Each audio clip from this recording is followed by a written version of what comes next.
मैं जितलेश और आपका जेके एजुकेशनल कंप्यूटर यूट्यूब चैनल में बहुत बहुत स्वागत करता हूं।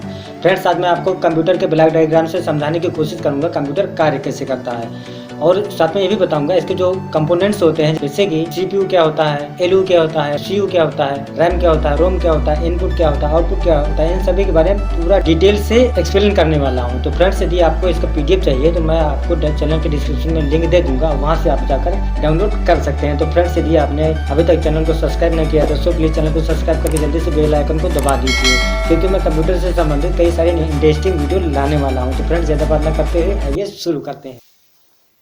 कंप्यूटर के मुख्य 5 भाग होते हैं। इंग्लिश में कह सकते हैं कंपोनेंट्स ऑफ कंप्यूटर। यहाँ पर पहला है इनपुट यूनिट, हिंदी में इनपुट डिवाइस होगा। Output unit, memory unit, arithmetic and logic unit, short form में एलयू कह सकते हैं। कंट्रोल यूनिट, शॉर्ट फॉर्म में सीयू। इन तीनों का अलग से एक एक वीडियो आपको मिल जाएगा। आइए समझते हैं ब्लॉक डायग्राम से कंप्यूटर कार्य कैसे करता है। तो यहाँ पर सबसे पहले कार्य होता है, यहाँ पर जब कोई यूजर डाटा एंटर करता है तो जो डाटा एंटर करता है उसको इनपुट कहते हैं, और जिस डिवाइस के माध्यम से इनपुट करता है उसको इनपुट डिवाइस कहते हैं। जब भी कोई यूजर डाटा एंटर करता है, जैसे कि अल्फ़ाबेटिकल या न्यूमेरिकल, तो कंप्यूटर जो हमारा जो कंप्यूटर होता है वो ये सब नहीं समझता। वो कंप्यूटर क्या समझता है? बाइनरी लैंग्वेज समझता है। तो जिस भी डिवाइस से यूजर जब डाटा एंटर करता है, वो जो डिवाइस होती है उस डाटा को कन्वर्ट कर देती है किसमें? बाइनरी फॉर्म में, जिसको नंबर सिस्टम बोलते हैं। तो जैसे डाटा एंटर किया यूजर ने, सबसे पहले ये डाटा कहाँ आएगा? प्राइमरी मेमोरी के अंदर आता है। जैसे प्राइमरी मेमोरी में आएगा तो ये primary memory direct control unit के पास आता है। कंट्रोल यूनिट पर आने के बाद ये डायरेक्ट एएलयू के पास डाटा आ जाता है प्रोसेस के लिए। तो उसके बाद जैसे एएलयू के पास डाटा आने के बाद ये डायरेक्ट कहाँ भेज दिया जाता है? कंट्रोल यूनिट के पास। जैसे कंट्रोल यूनिट के पास डाटा आता है, उसके बाद ये डायरेक्ट कहाँ पर डाटा भेज देता है? प्राइमरी मेमोरी के पास।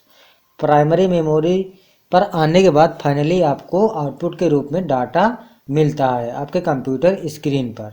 और यदि आप उस डाटा को सेव करना चाहते हैं तो वो डाटा किस में चला जाता है? सेकेंडरी मेमोरी में हमेशा के लिए डाटा सेव हो जाता है। चलिए समझ लेते हैं।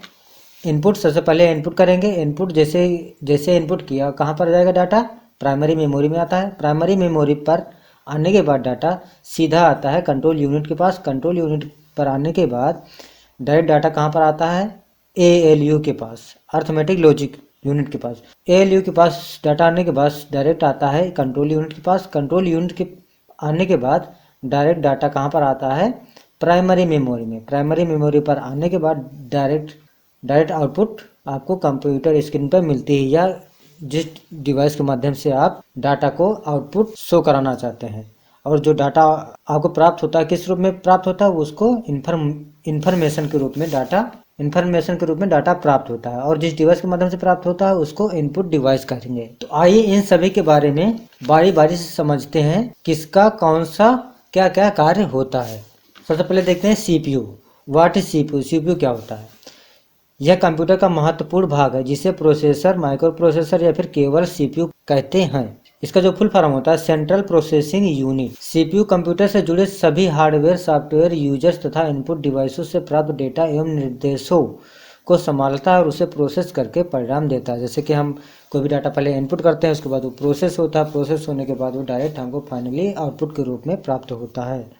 सीपीयू ऑपरेटिंग सिस्टम एवं अन्य प्रोग्रामों का संचालन भी करता है।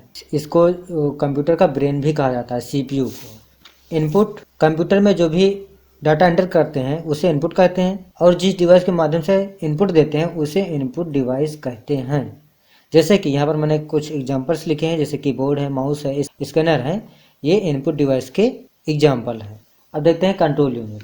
कंट्रोल यूनिट, जिस प्रकार से किसी कंपनी में कोई मैनेजर होता है, उस मैनेजर का कार्य क्या होता है? उसमें जितने भी कर्मचारी होते हैं कंपनी में, उनको नियंत्रित करता है। कौन कार्य कर रहा है, कौन नहीं कर रहा है, सभी की देखभाल वो करता है। मैनेजर के पास सभी की जानकारी होती है।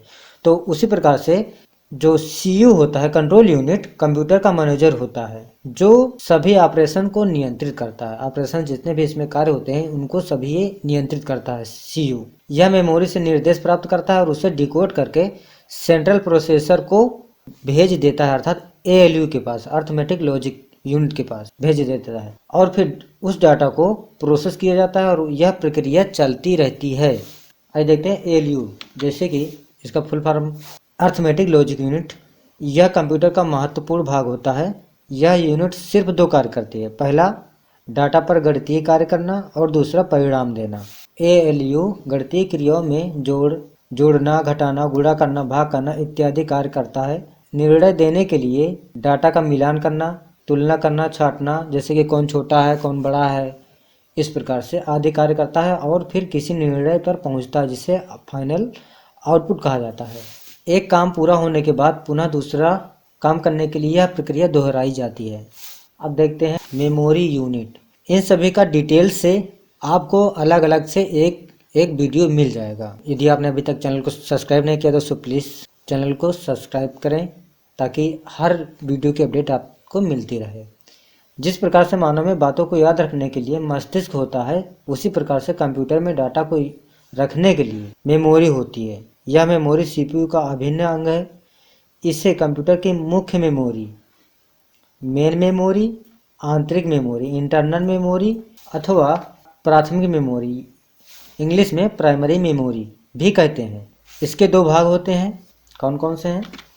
प्राइमरी मेमोरी और दूसरा है सेकेंडरी मेमोरी। प्राइमरी मेमोरी के 2 भाग होते हैं, पहला है रैम और दूसरा है रोम।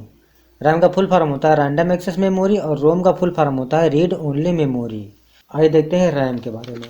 रैम यह कंप्यूटर के प्रमुख मेमोरी है। यह अस्थायी होती है, अस्थायी मेमोरी होती है, अर्थात जब हम कंप्यूटर पर कार्य कर रहे होते हैं और अचानक हमारा कंप्यूटर बंद हो जाता है या फिर डाटा को बिना सेव किए जब हम कंप्यूटर को बंद कर देते हैं तो हमारा डाटा डिलीट हो जाता है। एक बार डाटा डिलीट हो जाने के बाद उस डाटा को प्राप्त नहीं किया जा सकता है। इसको वोलाटाइल मेमोरी भी कहते हैं, जैसे कि वोलाटाइल मेमोरी, रैम, इसका फुल फॉर्म, ये सारी चीज़ें एग्जाम में भी पूछे जाती हैं। रोम यह कंप्यूटर की प्राइमरी मेमोरी होती है। यह स्थायी होती है। इसमें कंप्यूटर को स्टार्ट करने वाले प्राथमिक प्रोग्राम एवं सेटिंग्स होती हैं। यह 3 प्रकार की होती है। PROM जिसका फुल फॉर्म होता है programmable read only memory, EPROM erasable programmable read only memory, EEPROM electronic erasable programmable read only memory. ये सभी चीज़ें आपको तब समझ में आएंगी जब मैं इस पर एक अलग से वीडियो बनाकर आपको दे दूंगा। इन सभी के बारे में डिटेल से एक्सप्लेन करूंगा। अब देखते हैं सेकेंडरी मेमोरी। सेकेंडरी मेमोरी यह कंप्यूटर का भाग नहीं होती है। आप कहेंगे ये क्या बात हो गई, कंप्यूटर का भाग नहीं होती है? जी हाँ, यह कंप्यूटर का भाग नहीं होती है। इसको कंप्यूटर में अलग से लगाया जाता है। इसमें जो डाटा स्टोर किया जाता है वह स्थायी होता है, अर्थात कंप्यूटर बंद होने पर इसमें स्टोर डाटा डिलीट नहीं होता है। आवश्यकता पड़ने पर इसको भविष्य में उपयोग किया जा सकता है। इसकी स्टोरेज क्षमता अधिक होती है प्राइमरी मेमोरी की अपेक्षा।